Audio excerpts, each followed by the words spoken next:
African continent and African countries are now sending more money to China than the amount they're receiving from China.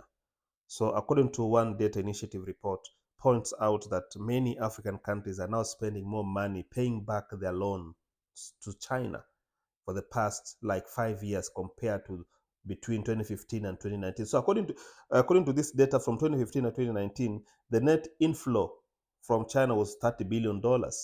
But now between 2020 and 2025, the net outflow has been $22 billion, which points out to that many countries in Africa are now servicing back the huge loans they took from China. That is loans they took 10 years ago. So when you say that Africans are spending more money to China on China, it simply means they're paying back their loans, and this is something that is surprising because most of us we didn't expect that we'll be paying back these loans. Of course, looking at the interest, not just paying back, we'll be paying them back, but again, the interest that have accrued are so much, whereby now even some of these African countries are now negotiating to pay back these loans in Chinese currency, the yuan.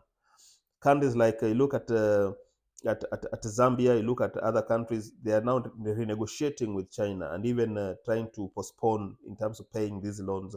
And if they can pay in yuan, it's better for them. So simply, when you look at countries like Kenya, countries like Ethiopia, Angola, Egypt, Ghana, they took huge loans for infrastructure development.